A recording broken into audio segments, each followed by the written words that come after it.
sebuah tuduhan serius kepada Rumah Sakit Indonesia di Gaza.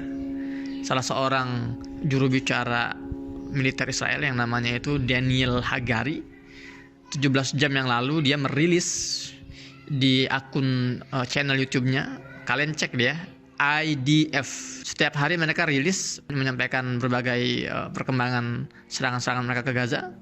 Dan untuk sesi yang kemarin, 17 jam yang lalu, itu mereka dengan terang-terangan menuduh Rumah Sakit Indonesia sebagai salah satu tempat yang dieksploitasi oleh para pejuang Hamas. Dia beralasan bahwa di bawah bangunan Rumah Sakit Indonesia ini ada terowongan yang digunakan oleh Hamas untuk koordinasi dengan terowongan-terowongan lainnya. Bismillahirrahmanirrahim. Assalamualaikum warahmatullahi wabarakatuh. Alhamdulillah wassalatu wassalamu ala Rasulillah. Rabbi shrah li sadri wa yassir li amri wahlul 'uqdatam min lisani yafqahu qawli. Rabbana zidna ilma. Teman-teman, kembali lagi bersama saya Muhammad Hussein di Gaza, Palestina. Ini hari ke-30 sejak agresi Israel ke jalur Gaza. Jumlah korban jiwa terus bertambah, sudah 9.770. Ya, itu rilis resmi ya, tapi sejak tadi pagi memang sudah terus ada korban yang terus berjatuhan, tapi belum dirilis, belum dimasukkan ke dalam rilis terakhir. Dan korban luka ini mencapai 25.000 atau 35.000 ya. Saya juga kurang ngikutin jadinya sekarang. Yang pasti ini berbagai aksi teroris ini belum juga selesai. Tadi pagi itu ada ribuan orang lagi ngantri untuk mendapatkan air bersih di pemukiman di pengungsian padat penduduk, namanya pengungsian Shalti. Itu dibombardir mereka sipil orang-orang, anak-anak dan wanita. Ya Allah, semakin menjadi-jadi memang serangan-serangan ini. Dan kalau kita membandingkan antara Gaza dengan Hiroshima, ini sudah nggak bisa dibandingkan sebetulnya. Hiroshima itu ketika dibom itu luas areanya itu 900 km. Sementara Gaza ini 360 km persegi. Bom atom yang dicatat oleh sejarah sebagai serangan terburuk dan terparah yang pernah terjadi di sejarah umat manusia. Itu bom atom yang dijatuhkan oleh Amerika itu seberat 12.000 TNT. Sementara yang dijatuhkan ke Gaza dengan luas yang hanya sepertiga dari Hiroshima, 300 km persegi, itu dijatuhkan sudah menyentuh angka 15.000 lebih TNT. Artinya berat bomnya sudah lebih besar dan areanya lebih kecil. Jadi kehancurannya benar-benar sangat masif sekali. Targetnya pun semakin parah ya, karena ya sekarang mereka tidak lagi sekedar mentarget wartawan, tapi keluarga wartawan pun itu ditargetin. Jadi jurnalis itu kalau lagi di tempat yang tidak mungkin ditarget ya, contoh misalkan Wael Al-Dahduh ya, dan banyak jurnalis Gaza ini memang berada di wilayah Rumah Sakit Ashifa, nggak bisa ditarget. Jadi Zionis ini sekarang mentarget keluarganya yang di rumah. Dan itu banyak kejadian. Jadi memang sudah benar-benar kalap sekali mereka itu. Nah, yang terakhir adalah sebuah tuduhan serius kepada Rumah Sakit Indonesia di Gaza. Salah seorang juru bicara militer Israel yang namanya itu Daniel Hagari, 17 jam yang lalu dia merilis di akun channel YouTube-nya. Kalian cek dia, IDF. Terus aja IDF di YouTube. Itu setiap hari mereka rilis menyampaikan berbagai perkembangan serangan-serangan mereka ke Gaza. Dan untuk sesi yang kemarin, 17 jam yang lalu, itu mereka dengan terang-terangan menuduh Rumah Sakit Indonesia sebagai salah satu tempat yang dieksploitasi oleh para pejuang Hamas. Dia beralasan bahwa di bawah bangunan Rumah Sakit Indonesia ini ada terowongan yang digunakan oleh Hamas untuk koordinasi dengan terowongan-terowongan lainnya. Saya nggak akan upload di sini videonya ya, saya akan taruh di link, atau nggak usah saya taruh deh, kalian kalau emang benar-benar mau nyari serius Google aja IDF, itu ada videonya ya. Dan di situ dijelasin oleh dia beberapa fakta-fakta yang sebetulnya banyak kebohongannya. Dia bilang bahwa dia memiliki foto citra satelit Rumah Sakit Indonesia RSI tahun 2010 ketika sedang dibangun. Itu secara letterlek disebutkan seperti itu, secara tersurat disampaikan seperti itu, secara verbal. Dari statement ini aja sudah terlihat kebodohan dan kebohongannya. Kenapa? Karena RSI itu bukan dibangun tahun 2010, tapi dibangun 2011 pertengahan. Kok saya tahu? Karena saya juga salah satu tim pembangunan Rumah Sakit Indonesia. Iya.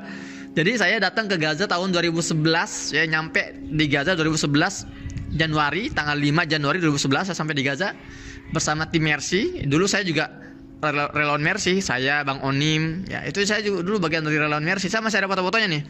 Ini foto saya dengan Bang Onim dan teman-teman Mercy lainnya ya yang sedang berada di lokasi area Rumah Sakit Indonesia. Tapi saat itu belum dibangun, bahkan pondasi pun belum ada. Dulu itu seperti apa? Seperti lahan kosong ya. Dan ini adalah foto saya dan teman-teman juga. Kita berdiri di depan mobil milik Mercy ya, itu mobil yang sudah hancur, yang ditarget oleh Zionis Israel di hari pertama tanggal 7 Oktober tahun 2003 ini.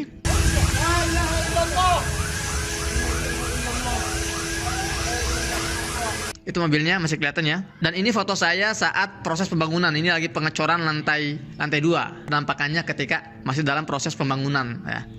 Jadi memang proses pembangunan RSI itu benar-benar dipantau oleh kami, oleh orang Indonesia dari A sampai Z, dari awal sampai akhir.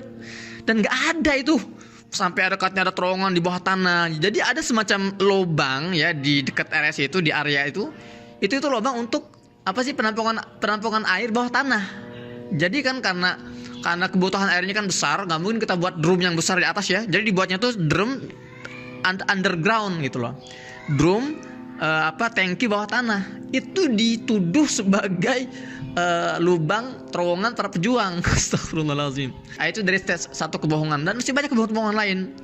Dan itu sebetulnya teman-teman, itu adalah berita lama, itu adalah tuduhan-tuduhan lama, tuduhan-tuduhan kebohongan ini udah basi, klasik. Rumah sakit Ashifa juga dituduh sama. Ashifa ini berusaha untuk dibombardir, dikosongkan ya dengan dalih ya, mereka mengklaim bahwa di situ ada terowongan para pejuang.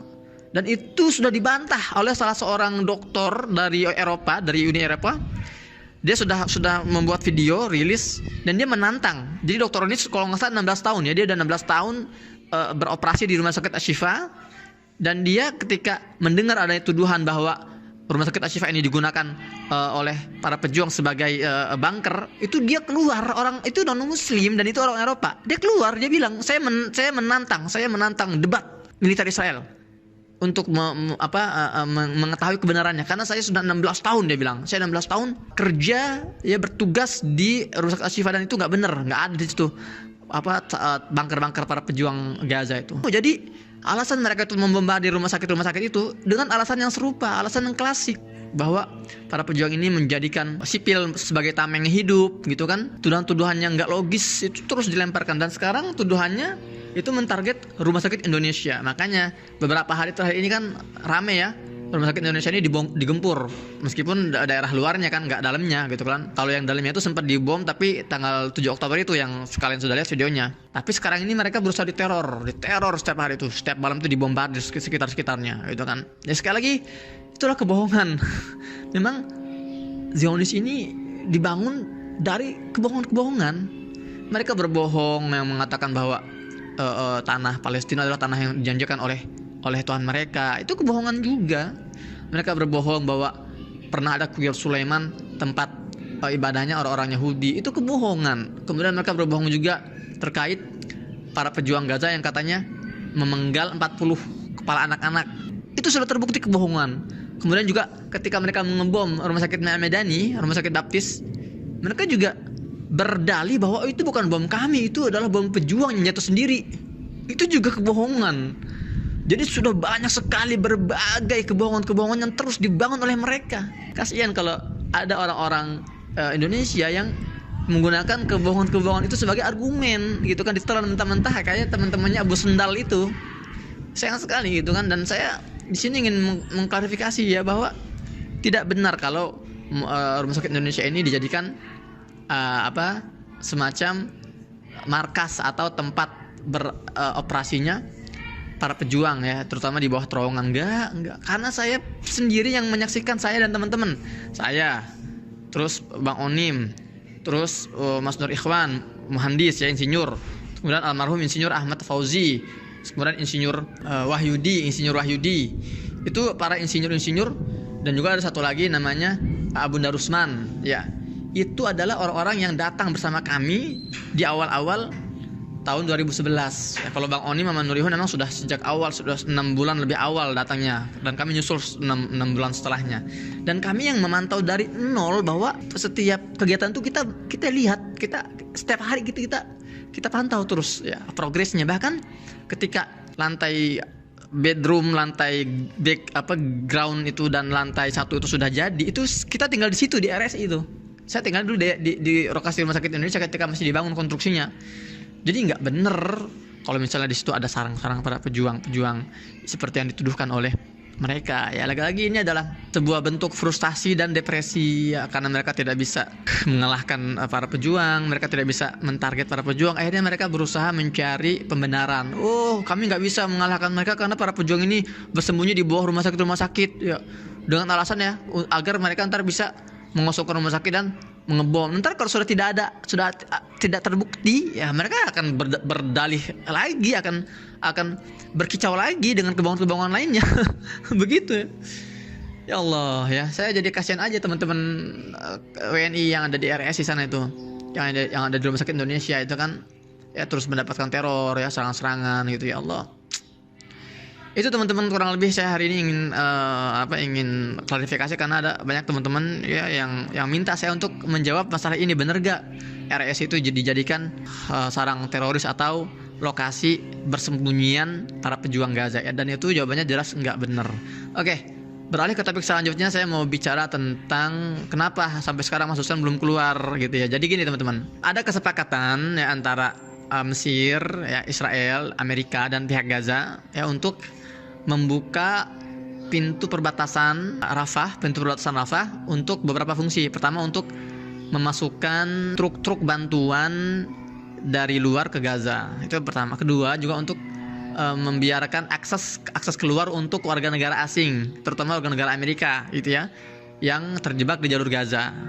Dan ketiga, fungsinya adalah untuk mengeluarkan korban luka parah yang harus dirawat di Mesir, karena di Gaza sudah tidak mungkin dirawat itu. Jadi ada ratusan, ada ribuan bahkan jumlahnya kan. Itulah transaksinya.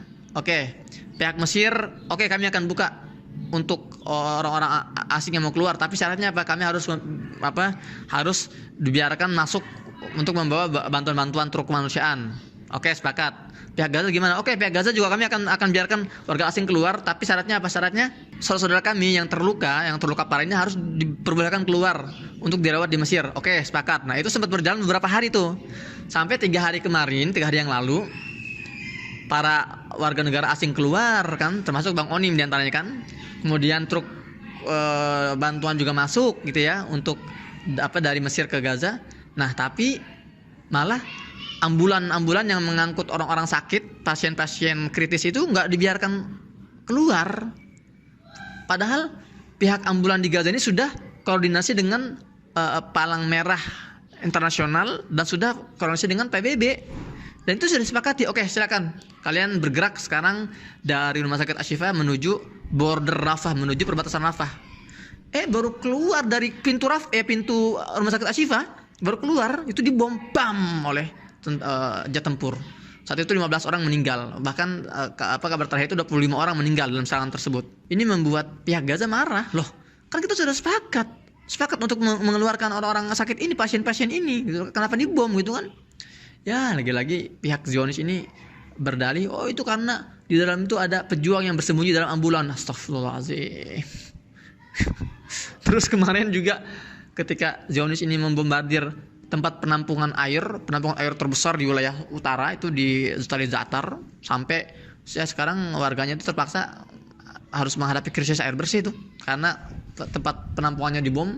Apakah itu juga berarti ada pejuang yang ngumpet di penampungan air itu? Terus kemarin juga pabrik roti terbesar di Gaza namanya Makhbaz Ailat, yang sekarang itu menjadi andalan warga Gaza untuk mendapatkan roti. Roti ini kan di Gaza ini kan bahan pokok ya. Kalau kita itu kan nasi ya di Indonesia. Kalau di Gaza kan roti. Dan itu ada pabrik roti. Itu dibombardir juga, dibom kemarin tuh. Dan sekarang nggak bisa beroperasi. Apakah di situ juga ada para pejuang? Tuh, ledakan tuh. Apakah di situ ada pejuang juga? Nggak ada. Jadi memang semuanya adalah kebohongan. Mereka frustasi, mereka sudah tidak bisa menemukan target mereka. Akhirnya mereka membombardir secara masif gitu kan. ingin menciptakan kelaparan, ingin menciptakan kehausan, menciptakan krisis kemanusiaan dengan dalih bahwa mereka mentarget para pejuang. Ya Allah, ini adalah sesuatu yang sangat keji gitu loh. Makanya kemarin itu 2 hari ini sempat pihak Gaza ini menutup akses border Rafah untuk warga negara asing, termasuk saya juga gitu kan. Kenapa? Karena mereka menuntut, kalian orang-orang asing enak aja keluar, kenapa kami nggak bisa mengeluarkan korban luka kami? Dan itu saya maklumi. Oke lah, waktu itu saya juga nggak akan keluar, karena saya juga nggak enak saya keluar sementara korban-korban luka itu nggak dikeluarkan gitu kan. Ya nggak fair lah. Makanya alhamdulillah hari ini, sore ini, saya tadi mengikuti follow up berita, sudah diperbolehkan keluar beberapa ambulan, dan juga beberapa warga negara asing pun juga sudah ada yang keluar gitu kan. Nah, saya masih nunggu saya nih, kapan giliran saya gitu kan. Kalau hasil dari update terbaru sih kemungkinan besok ya. Besok ini artinya hari Selasa tanggal 7. Apakah saya bisa keluar atau enggak, Allah alam. Doakan aja semoga saya bisa keluar. Ya Allah, Ustaz kenapa keluar? Kabur dari pertempuran. Terserah nanti mau ngomong apa ya. Tapi saya di sini terbatas. Ya, pergerakan saya di sini terbatas hari ini karena kondisi yang sangat riskan sekali ya, terutama untuk anak-anak saya dan istri saya. Kemudian juga saya juga tidak bisa maksimal turun ke lapangan untuk eksekusi program ya, selain juga memang karena ada dentuman bom sana sini, juga karena memang bahan-bahan logistik yang harus saya bagikan pun itu sudah terserap sangat banyak dan sudah tinggal sedikit lagi, sudah hampir gak tersisa. Jadi sekarang itu solusi yang sangat logis untuk warga Gaza adalah pintu perbatasan dibuka selebar-lebarnya dan selama-lamanya agar bantuan-bantuan truk ini bisa masuk, termasuk bantuan dari Indonesia nih yang sudah kemarin dilepas oleh Presiden Jokowi. Ya, apakah sudah masuk ke Gaza? Belum masuk, masih ngantri sana tuh di wilayah Mesir gitu kan. Jadi keberadaan saya di sini pun nggak terlalu berdampak besar ya, karena ya kita nggak bisa bergerak bebas gitu kan. Internet juga kita terbatas ya, kemudian juga listrik juga terbatas ya. Insya Allah saya harus menarik diri dulu ya, mencari tempat yang lebih aman untuk keluarga saya, evakuasi sementara. Kalau sudah kondusif situasinya, insya Allah saya akan kembali melanjutkan perjuangan di Gaza Palestina. Jadi saya di Gaza bukan sebagai seorang kombatan ya, bukan seorang pejuang yang mengangkat senjata otomatis gitu kan. Karena saya sekarang tidak diperlukan untuk masalah itu ya, mereka nggak perlu saya gitu kan. Maka ya tugas saya adalah ya menyampaikan informasi seperti ini dan terus koordinasi dengan pihak Indonesia untuk mengetahui kondisi terkini di Gaza Palestina. Ya itu teman-teman yang bisa saya sampaikan sore hari ini. Kurang lebihnya saya mohon maaf kalau ada kata-kata yang kurang pas. Saya mohon pamit. Saya Muhammad Hussein di Gaza Palestina. Sampai jumpa di konten selanjutnya. Assalamualaikum warahmatullahi wabarakatuh.